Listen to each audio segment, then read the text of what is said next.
शिवाय। शिवजी सदा सहाय। ॐ नमः शिवाय। गुरुजी सदा सहाय। जय गुरुजी। अथ श्री वामन पुराणम् एकसप्तः अध्याय। नारद उवाच मलयेऽपि महेन्द्रेण यत्रोक्तं ब्राह्मणर्षभ निष्पादितं स्वकं कार्य तन्मे व्याख्यातुमर्हसि। पुलत्स्य उवाच श्रूयतां यन्महेन्द्रेण मलये पर्वतोत्तमे कृतं लोकहितं ब्रह्मन् आत्मनश्च तथा हितम् अन्धासुरस्यानुचरा मयतारपुरोगमः ते निर्जितासुरगणे पातालगमनोत्सुकाः ददृशुर्मलयं शैलं सिद्धाद्युषितकन्धरम् लतावितानसञ्छन्नं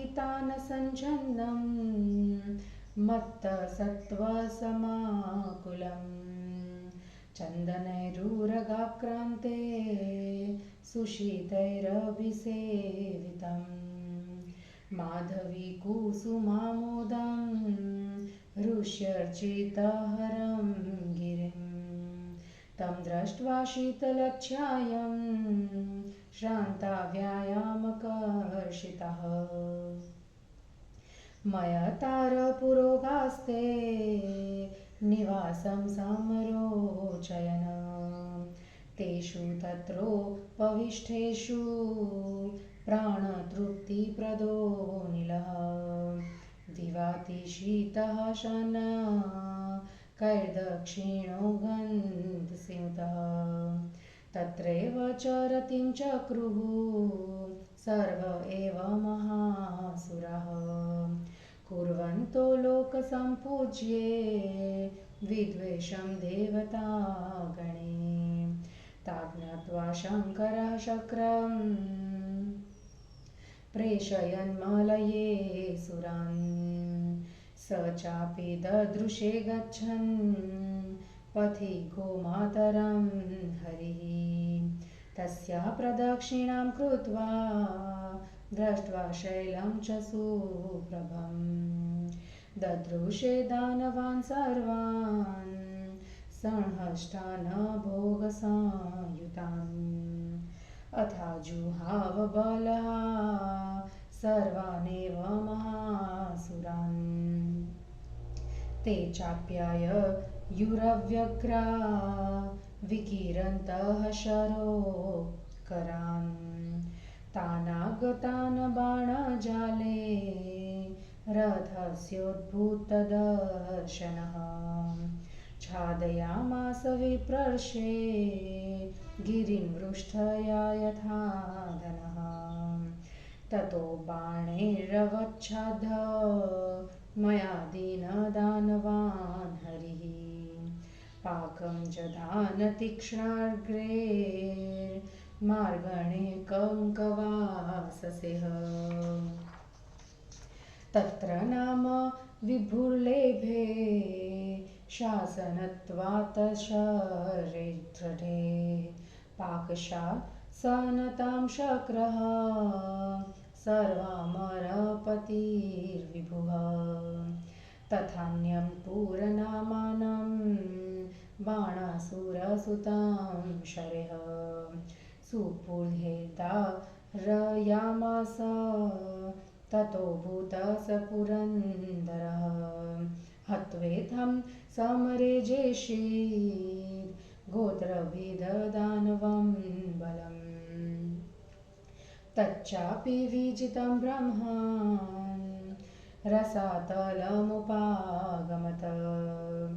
एतदर्थसहस्राक्षः प्रेषितो मलयाचलम् त्र्यम्बकेन मुनिश्रेष्ठ किमन्यत् श्रोतुमिच्छसि।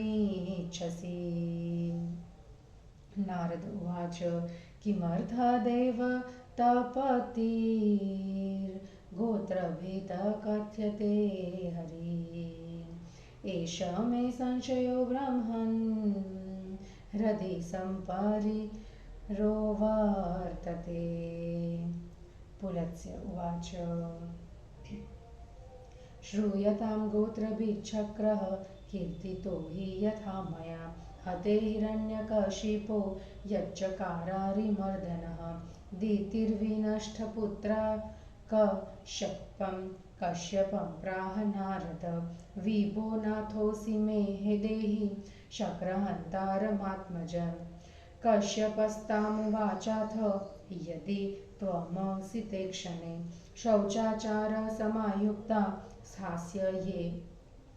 स्थास्यस्ये दशतिर्दश संवत्सराणां दिव्यानां तत्र त्रैलोक्यनायकं जनयिष्यसि पुत्रं त्वं शत्रुत्वं नान्यथा प्रिये। इत्येवमुक्ता सा भर्त्रा दितिर्नियममास्थिता गर्भाधानं ऋषिः कृत्वा जगामोदय पर्वतं गते तस्मिन् मुनिश्रेष्ठे सहस्राक्षोऽपि सत्वरं तमाश्रममुपागम्य दितिं वचनमब्रवीत् करिष्याम्यनुशुश्रूषां भवत्या यदि मन्यसे बाढमित्यब्रवीद्देवी भाविकर्म प्रचोदिता समिदाहरणादीनि तस्य चक्रे पुरन्दरः विनीतात्मा च कार्यार्थी चित्रान्वेषी भुजङ्गवत् एकदा सा तपोयुक्ता शौचे महति संस्थिता 10 वर्षशतान्ते तु शिरः स्नाता तपस्विनी जानुभ्यामुपरि स्थाप्य मुक्तकेशा निजं शिरः सुप्ष्वाप केशप्रान्तेस्तु संशिलष्टचरान्भवत् तमन्तरमशौचस्य ज्ञात्वा वेदः सहस्रदुःख विवेश मातुरुदरं नासारन्ध्रेण नारद प्रविश्य जठरं क्रुद्धो दैत्यमातुः पुरन्दरः ददर्शोर्ध्वमुखं बालं कठिन्यस्तकरं महत् तस्यैवास्तेऽथ ददृशे पेशीं मांसस्य वासवः शुद्ध्वस्फटिकसङ्काशां कराभ्यां जगृहेत् तां ततः कोपसमाध्यात्मो ध्माक्तो मांसपेशीं शतक्रतुः कराभ्यां मर्दयामास ततः सा कठिनाभवत् ऊर्ध्वेर्नार्ध च ववृद्धे त्वद्धोत ववृधे तथा शतपर्वाथ कुलिशः सञ्जातो मांसपेशितः तेनैव गर्भदीतिजं वज्रेण शतपर्वणा चिच्छेद सप्तधा ब्रह्मन् सरुदो रोदद च विस्वरम ततोऽप्यबुद्धयत दितिर्जानाच्चक्रचेष्टितत्म शुभ्राववाचं पुत्रस्य रुदमानस्य नारद शक्रोऽपि प्राह मामूढ रुदस्वेति स सुधरम् इत्येवमुक्त्वा चैकेकं भूयच्चिच्छेद सप्तधा ते जाता मरुतो नाम देवभृत्याः शतक्रतोः मातुरेवापचारेण चलन्ते ते पुरस्कृताः ततः स कुलिशः शक्रो निर्गम्य जठरात्तदा दितिं कृताञ्जलिपुटः प्राह भीतस्तु शापतः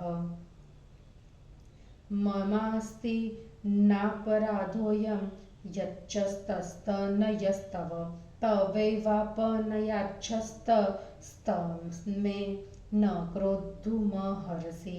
दितिरुवाच न तवात्रापराधोऽस्ति मन्ये दिष्टिमिदं पुरा स सम्पूर्णे त्वपि काले वे याशोचत्वमुपागता। पुलत्स्य उवाच इत्येवमुक्त्वा तान् बालान् परिसान्त्वय दितिः स्वयं देवराज्ञा सहेतांस्तु प्रेषयामास भामिनी। एवं पुरा स्वानपि सोदरान् स गर्भस्थितानुञ्जरितुं भयार्तः बिभेदवज्रेण ततः स गोत्रभीत ख्यातो महर्षे भगवान महेंद्रः। हिंदी अनुवाद। इंद्र का मलय पर असुरों से युद्ध, उनका पाक शासन और गोत्र भेद होने का हेतु, मरुतों की उत्पत्ति की कथा का वर्णन। नारद ने कहा, द्विज श्रेष्ठ, महेंद्र ने मलय पर्वत पर भी अपना जो कार्य पूरा किया उसे आप मुझसे कहिए। पुलत्स्य जी बोले, ब्राह्मण, महेंद्र ने श्रेष्ठ मलय पर्वत पर जगत के हित तथा अपने कल्याण के लिए जो कार्य किया था उसे सुनिए। मैं तार आदि अंधकासुर के अनुचर दैत्य देवताओं से पराजित होकर पाताल लोक में जाने के लिए अत्यंत उत्सुक होने लगे। उन लोगों ने सिद्धों से भरे कंदराओं वाले तथा लता महूस के ढके आमोद भरे प्राणियों से व्याप्त, सांपों से घिरे, सुशीतल चंदन से युक्त तथा सुगंधित माधवी लता के फूलों की सुगंधि से पूर्ण ऋषियों द्वारा पूजित शंकर के मलयगिरी को देखा। परिश्रम से थके मांदे तथा शक्तिहीन मैं तार आदि दानवों ने शीतल छाया वाले उस पर्वत को देखकर वहां निवास करने की इच्छा की। उन लोगों के वहां ठहर जाने पर प्राणों को संतुष्टि प्रदान करने वाली सुगंध से पूर्ण तथा शीतल दक्षिणी हवा मंद मंद बहने लगी। जगत पूज्य देवताओं से शत्रुता करते हुए सभी श्रेष्ठ दैत्य सुख से वहीं रहने लगे। शंकर ने उन असुरों को मलय पर्वत पर रहते हुए जानकर इंद्र को वहां भेजा। मार्ग में जाते हुए इंद्र ने गोमाता को देखा। उसकी प्रदक्षिणा करने के बाद उन्होंने सुकांति से संपन्न पर्वत पर भोग से संयुक्त तथा हर्षित सभी दानवों को देखा। उसके बाद इंद्र ने सभी महासुरों को ललकारा।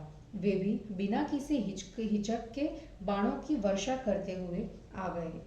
विप्रर्षे रथ पर बैठे हुए अद्भुत दिखाई पड़ने वाले इंद्र ने आए हुए उन दानवों को बाणों के समूहों से इस प्रकार ढक दिया जिस प्रकार बादल जल की वर्षा से पर्वतों को ढक देता है। उसके बाद इंद्र ने मय आदि दानवों को बाणों से ढककर कड़ू कंक पक्षी के पंख लगे तेज नुकीली धार वाले बाणों से पाक नाम के दानव का वध कर दिया। मजबूत बाणों से पाक को दंडित मतलब कि शासित करने के कारण सभी अमरों के पति विभु इंद्र को पाक शासनता की प्राप्ति हुई। इसी प्रकार उन्होंने सुंदर पुंख लगे बाणों से दूसरे पुर नामक बाणासुर के पुत्र का भी वध कर दिया। इसी से वे पुरंदर हुए। ब्राह्मण, इस प्रकार उन दानवों का नाश कर इंद्र ने युद्ध में दानव सेना को जीत लिया। हारा हुआ वह दानवों का सेना समूह रसातल में चला गया। मुनि श्रेष्ठ, इसीलिए शंकर ने इंद्र को मलय पर्वत पर भेजा था। अब आप और क्या सुनना चाहते हैं? नारद ने कहा, ब्राह्मण, मेरे हृदय में यह संदेह है कि देवपति इंद्र को गोत्रभीद क्यों कहा जाता है। पुलत्स्य जी बोले, मैंने इंद्र को गोत्रभीद जैसे कहा तथा हिरण्यकशिपु के मार दिए जाने पर शत्रुमर्दन इंद्र ने जो किया आप सुने।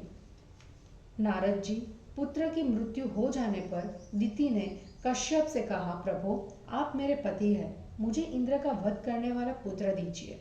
कश्यप ने उससे कहा, असित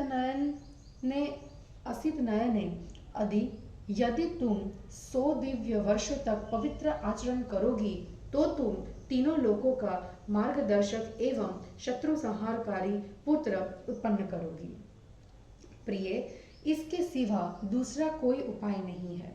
पति के ऐसा कहने पर दिति ने नियम का निर्वाह करना प्रारंभ कर दिया। कश्यप ऋषि गर्भाधान करके उदयगिरी पर चले गए।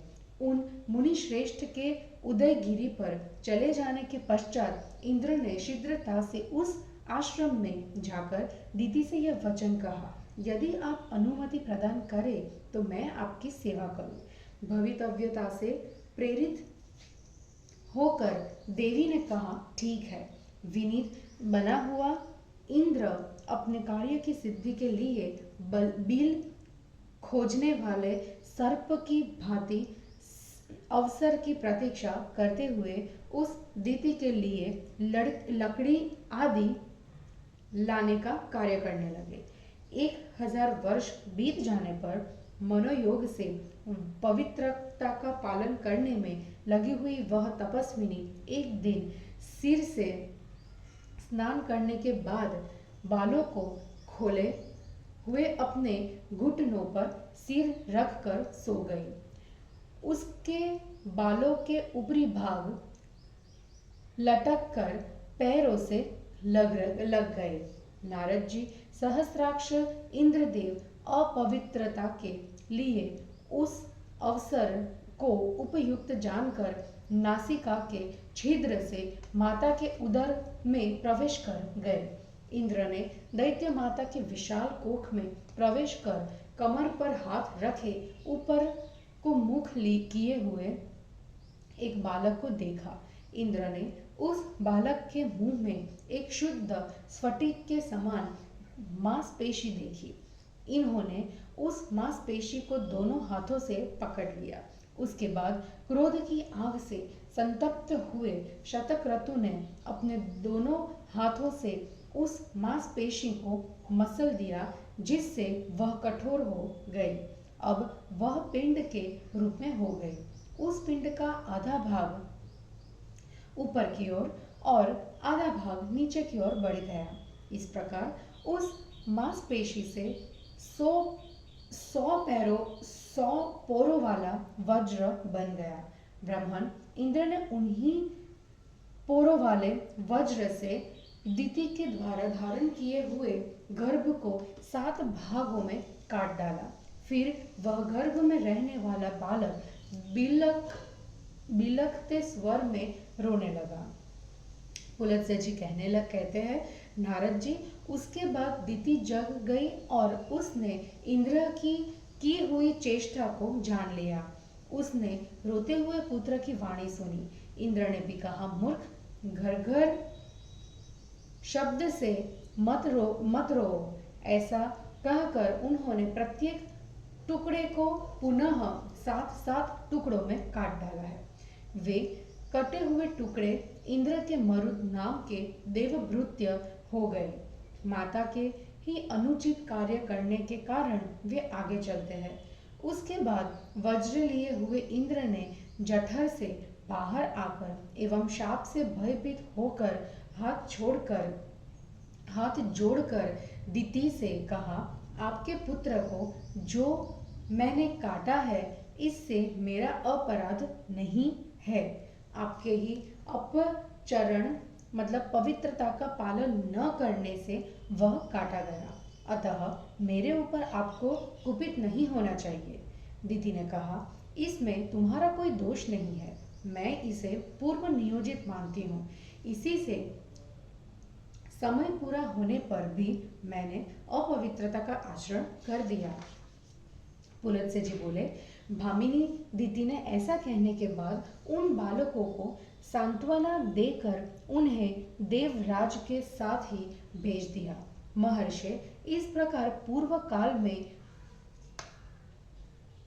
भयार्त होकर महेंद्र ने गर्भ स्थित अपने ही सहोदरों के विनाश के लिए उन्हें वज्र द्वारा काट दिया। इसी से वे गोत्रभिद नाम से प्रसिद्ध हो गए। और इस प्रकार श्री वामन पुराण में 71वां अध्याय समाप्त हुआ। जय गुरु जी।